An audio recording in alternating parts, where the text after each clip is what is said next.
Hello friends, welcome to my YouTube channel. कैसे हैं आप? हमेशा की तरह यूजफुल टिप्स के साथ आज की वीडियो शुरू कर लेते हैं। चलिए फ्रेंड, मेरी पहली टिप होने वाली है इस तरीके के पेपर बैग को लेकर। जब भी हम ऑनलाइन शॉपिंग करते हैं तो इस तरीके के पेपर बैग आते हैं जिसको कि हम उठाकर कबाड़ में फेंक देते हैं। तो आज इसका मैं बहुत ही बढ़िया रियूज आपके साथ शेयर करने वाली हूँ। तो आपने क्या करना है, इस तरीके से पेपर बैग को आपने खोल लेना है। खोलने के बाद अब हम क्या करेंगे, इसका एक साइड जो है इस सीजर की मदद से मैं इतना कट कर दूंगी। आप अपनी लेंथ के हिसाब से इसको कट कर सकते हैं। सेम इधर की साइड से भी मैं इसको बराबर कट कर दूंगी और इसके दूसरी साइड से भी हमें इस तरीके से कट कर देना है। अब हम क्या करेंगे, ये जो कटे हुए हिस्से हैं हमें इसको अंदर की तरफ को फोल्ड कर देना है।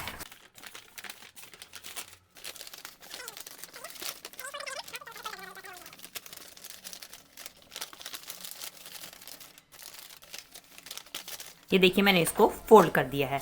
अब चाहे तो आप इसको स्टेपलर की मदद से सिक्योर भी कर सकते हैं, लेकिन मुझे ऐसे ही ठीक लग रहा है तो मैंने ऐसे ही कर लिया। अब ये हमारा एक छोटा सा ऑर्गेनाइजर बनकर तैयार हो गया। इसको आप मल्टीपल तरीके से यूज कर सकते हैं। मैं इसका इस्तेमाल करती हूँ अपनी बुक्स को ऑर्गेनाइज करने के लिए। दोस्तों, जब भी बच्चे स्टडी टेबल पे या बेड के ऊपर स्टडी करते हैं तो बुक्स को इधर उधर बिखेर देते हैं, जो कि देखने में अच्छी नहीं लगती और हमारे घर में क्लटर क्रिएट करती हैं। तो आप क्या कर सकते हैं, इस तरीके के पेपर बैग का इस्तेमाल आप अपनी बुक्स को ऑर्गेनाइज करने के लिए कर सकते हैं। ये देखिए, ये मैंने इतनी किताबें इसके अंदर रखी हैं। अभी इसमें इतना स्पेस खाली है। आप और भी इसके अंदर काफ़ी किताबें रख के, चाहे आप स्टडी टेबल में या आप अपने बुक शेल्फ पे इसको रखकर इसका यूज़ कर सकती हैं। चलिए फ्रेंड, मेरी अगली टिप होने वाली है सेफ्टी पिन को लेके। दोस्तों, कई बार हमें सेफ्टी पिन को अपने साथ अपने बैग में कैरी करके लेके जाना होता है। अगर हम इस तरीके से सेफ्टी पिन डालकर लेके जाएं तो हमें आसानी से बैग में मिलती नहीं है। चलिए, इनको ऑर्गेनाइज करने की एक बहुत ही बढ़िया ट्रिक आपके साथ शेयर करने वाली हूँ। दोस्तों, जब भी हम मार्केट से की रिंग्स लेकर आते हैं तो कई बार क्या होते हैं कि रिंग्स जो है हमारे टूट जाते हैं, लेकिन उनके ये जो छल्ले होते हैं ये ऐसे ही बेकार पड़े रह जाते हैं, जिनको कि हम अक्सर उठाकर कबाड़ में फेंक देते हैं कि इनका कोई यूज़ नहीं है। तो आप क्या कर सकते हैं, अपनी ये जो सेफ्टी पिन्स हैं इनको आप इनके अंदर डालकर बड़ी आसानी से अपने बैग में रखकर कहीं भी ले जा सकती हैं। चाहे तो आप अगर इसको घर पे ऑर्गेनाइज करना चाहती हैं तो किसी भी कील के ऊपर या किसी भी हुक के ऊपर आप इस तरीके से इसको हैंग कर दें और जब आपको ज़रूरत हो ये बहुत आसानी से आपको मिल भी जाती है। तो इस तरीके से आप सेफ्टी पिन को बड़ी आसानी से ऑर्गेनाइज कर सकती हैं। चलिए फ्रेंड, मेरी अगली टिप होने वाली है पपीतों को लेके। दोस्तों, जब हम पपीते का आधा यूज़ कर लेते हैं और आधा पपीता हमारा बच जाता है तो हम क्या करते हैं, इसको इसी तरीके से उठाकर फ्रिज में रख देते हैं। लेकिन उससे क्या होता है कि हमारा सारा का सारा पपीता जो है सूखने लगता है। ये देख ही सकते हैं कि पपीते को ऐसे रखा था मैंने, तो ये इसकी जो ऊपर की लेयरिंग है सारी की सारी सूख गई है और पपीता भी मुरझा गया है। और जब हमें इसको काट कर खाना होता है तो हमें क्या करना होता है, अक्सर जो इसकी ऊपर वाली लेयर है इसको इस तरीके से हटाकर खाना होता है। ये देख सकते हैं कि कितना पपीता हमारा जो है वेस्ट चला जाता है। तो आपका पपीता वेस्ट ना जाए उसके लिए लेना है आपने घर पे रखा हुआ कोई भी तेल।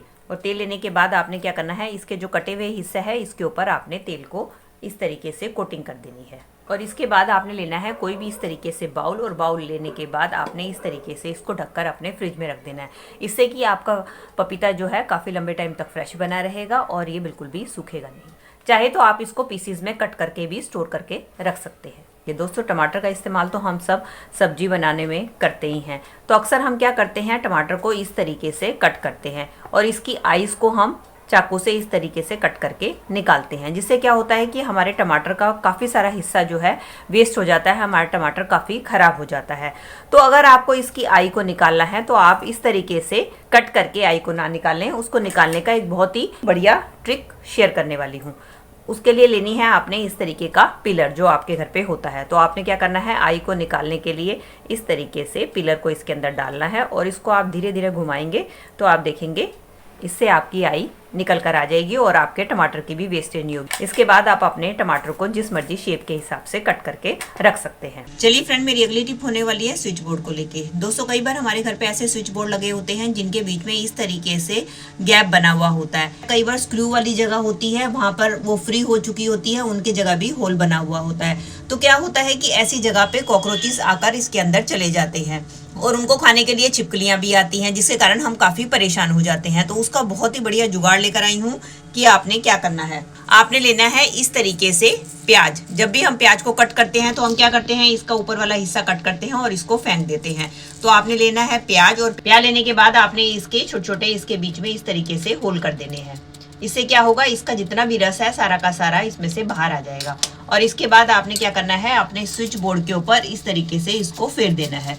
इसके दो फायदे होंगे, एक तो आपका स्विच बोर्ड बहुत ही अच्छी तरीके से क्लीन हो जाएगा, दूसरा क्या होगा, इसके रस की कोटिंग जो है आपके पूरे स्विच बोर्ड के ऊपर हो जाएगी। हम सब जानते हैं कि प्याज के रस में एंटीबैक्टीरियल प्रॉपर्टीज होती हैं, और साथ साथ इसकी स्मेल इतनी स्ट्रांग होती है जो कि कॉकरोच, कीड़े मकोड़े और छिपकलियों को बिल्कुल भी पसंद नहीं होती है। तो जब आप इस तरीके से अपने सारे स्विच बोर्ड के ऊपर प्याज की रस की कोटिंग कर देंगे तो कोई भी कॉकरोचेस वगैरह जो भी होंगे इसके अंदर आके छुपेंगे नहीं, जिसके कारण आपके किचन में छिपकली भी नहीं आएगी, कीड़े मकोड़े कोई भी नहीं आएंगे। चलिए फ्रेंड, बढ़ते हैं अगली टिप में। अगली टिप के लिए मैंने ले ली है एक बॉटल।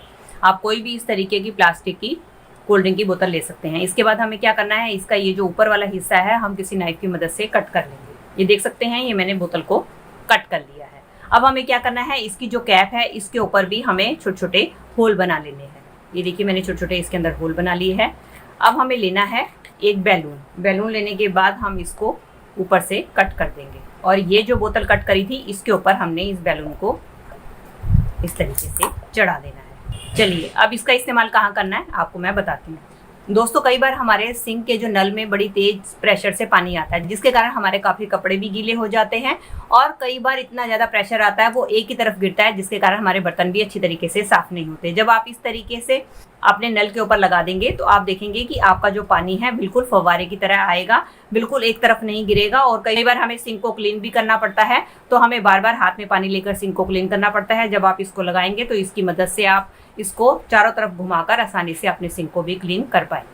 अक्सर दोस्तों आपने देखा ही है, हमारे घर में इस तरीके के साबुन के टुकड़े बच जाते हैं, तो हमें समझ में नहीं आता कि हम इनका क्या यूज करें। वैसे तो इससे रिलेटेड मैंने अपने चैनल पे वीडियो डाली हुई है, अगर आपने नहीं देखी है तो आप देख सकते हैं। तो आज इनका एक और बहुत ही बढ़िया यूज आपके साथ शेयर करने वाली हूँ। तो आपने क्या करना है, अपने घर पे जितने भी साबुन के टुकड़े हैं आपने ले लेने हैं। उसके बाद मैंने ले ली है इस तरीके की चाय छलनी। ये चाय छलनी मेरी खराब हो चुकी थी, और इसका जो ये पीछे वाला हिस्सा है ये भी टूट चुका था। तो आज मैं इस बेकार छलनी का ही यूज करने वाली हूँ। तो अब हम क्या करेंगे कि अपने छलनी के अंदर जितने भी मेरे ये टुकड़े हैं इसको मैं डाल दूंगी। उसके बाद हमें लेना है कोई भी पॉलिथीन, और पॉलिथीन लेने के बाद हम क्या करेंगे, इस छलनी को हम डाल देंगे इस पॉलिथीन के अंदर। और पॉलिथीन में डालने के बाद अब हम क्या करेंगे, इसको अच्छी तरीके से ट्विस्ट कर देंगे।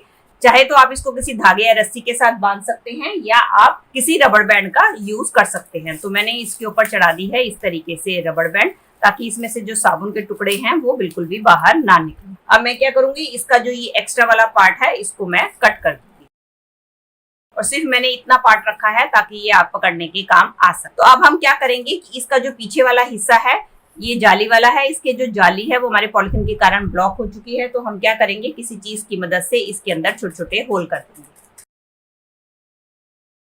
इसको हमने तैयार कर लिया। अब इसका यूज कैसे करना है, अब इसको आप क्या करें, आप अपने फ्लैश टैंक में डाल दें। इससे क्या होगा, जब भी आप फ्लश करेंगी तो आपका जो साबुन है वो पानी के साथ मिक्स होकर आएगा, जिससे कि आपका जो टॉयलेट है बार बार गंदा नहीं होगा, और उसको आपको बार बार साफ करने की जरूरत नहीं पड़ेगी। और जो साबुन की फ्रेगनेंस है उससे जो आपके टॉयलेट में बार बार यूज करने के बाद जो बैड स्मेल आती है वो भी दूर हो जाएगी। दोस्तों, ये थी मेरी आज की वीडियो। आई होप आपके लिए यूजफुल रही होगी। तो दोस्तों, अगर आपको मेरी वीडियो आज थोड़ी सी भी हेल्पफुल लगी है तो इसे एक लाइक दीजिएगा, और ज्यादा से ज्यादा शेयर और कमेंट कीजिएगा।